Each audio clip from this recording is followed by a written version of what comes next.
आपके मतलब की बोले तो ठीक है, आपके मतलब की नहीं बोले तो खराब है। तो कुछ बोल, आप ही बोल रहे हो। आप क्या बोल रहे हो? आप तो हो ही उनके लोग। अरे मत जवाब दो यार कोई भी। अरे चलो बाहर जाओ यहाँ से। जब मेरी जमीन है, आप मेरे को नहीं रख रहे सर्वे में। दोस्तों स्वागत है आप सबका फिर हमारे एक और नए वीडियो में। रात के 3 बजे जनवरी की कड़कड़ाती ठंड में दिल्ली एमसीडी के बिल्डोजर फैज इलाही मस्जिद के पास जाकर मकान और दुकान तोड़ना शुरू कर देते हैं।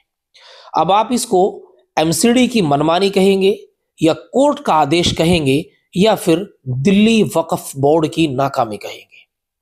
सवाल यह पैदा होता है, अगर यह कोर्ट का ऑर्डर था तो फिर दिल्ली वक्फ बोर्ड ने सुप्रीम कोर्ट में इसे रीअपील क्यों नहीं किया? और अगर यह कोर्ट का आदेश था तो फिर एमसीडी के पदाधिकारियों ने, एमसीडी के वर्करों ने रात के 3 बजे का समय ही क्यों चुना? जब यह दिल्ली हाई कोर्ट का ऑर्डर था तो एमसीडी के पदाधिकारी रात के 3 बजे बिल्डोजर ले जाकर उन तमाम चीजों को क्यों तोड़ देते हैं जो कोर्ट में, जिनके खिलाफ केस चल रहा था।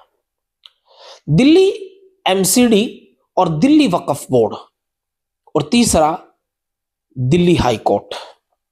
सवाल यह पैदा होता है, जब हमारे देश में 18 सितंबर 1991 को वर्शिप एक्ट बनाया गया था कि 15 अगस्त 1947 के बाद भारत में बने हुए तमाम धार्मिक स्थल अपनी असल हालत में रहेंगे, उनको कोई भी न छेड़छाड़ करेगा, न उनके साथ कोई तोड़फोड़ की जाएगी। लेकिन दिल्ली हाई कोर्ट एक ऑर्डर जारी करता है। वो केस कब से चल रहा था और वो केस कब तक लड़ा गया, ये सब आप जानते हैं। लेकिन दिल्ली हाई कोर्ट का जो ऑर्डर होता है, वहां पर जितनी भी वो जमीन खाली कराने का ऑर्डर होता है, उस ऑर्डर को पूरा करने के लिए दिल्ली एमसीडी के कार्यकर्ता रात के 3 बजे क्यों जाते हैं? और फिर उधर से जो लोग पथराव करते हैं उनकी मजबूरी क्या रही होगी? और सबसे बड़ा सवाल, वक्फ बोर्ड की लैंड पर बनी हुई वो चीजें, जिसमें एक हॉस्पिटल भी था, एक बारात घर था, एक लाइब्रेरी थी और बहुत सारी दुकानें थी, दिल्ली वक्फ बोर्ड ने उसमें कोई हस्तक्षेप क्यों नहीं किया?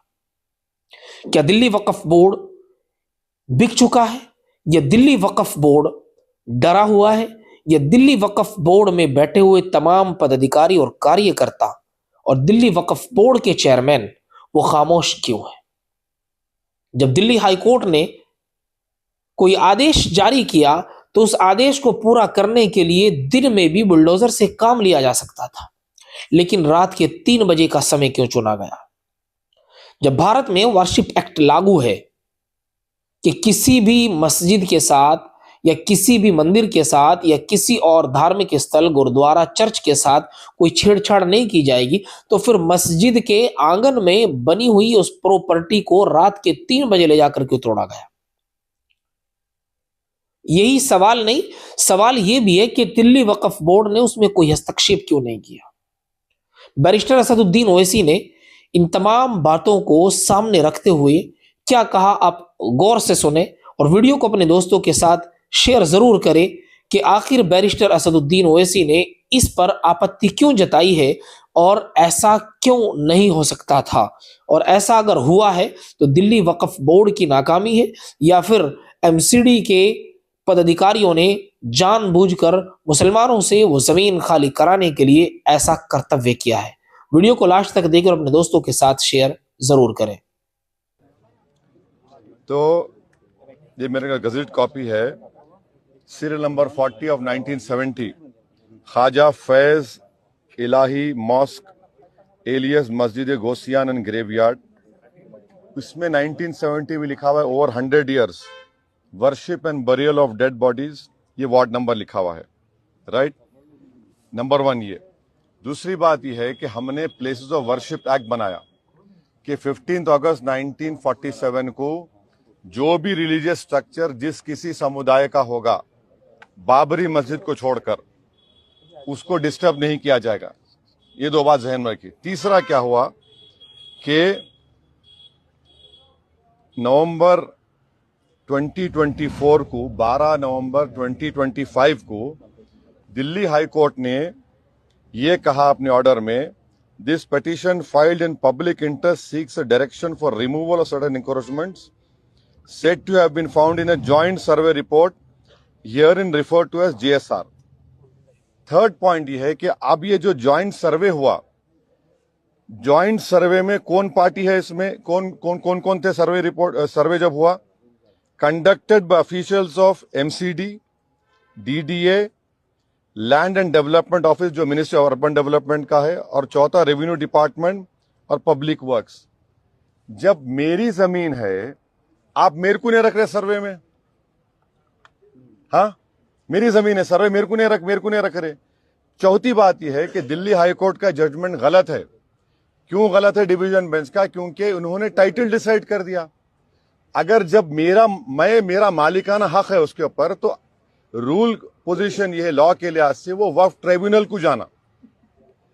पांचवी बात यह है कि जब ये केस चल रहा था तो वक्फ बोर्ड के एडिशनल स्टैंडिंग काउंसिल वहां खड़े हुए थे और उनके मुंह में गुलाब जामुन था, एक लफ्ज नहीं बोले। छठी बात यह है कि आज भी दिल्ली वक्फ बोर्ड और ये मस्जिद के लोगों में केस चल रहा। क्या केस चल रहा?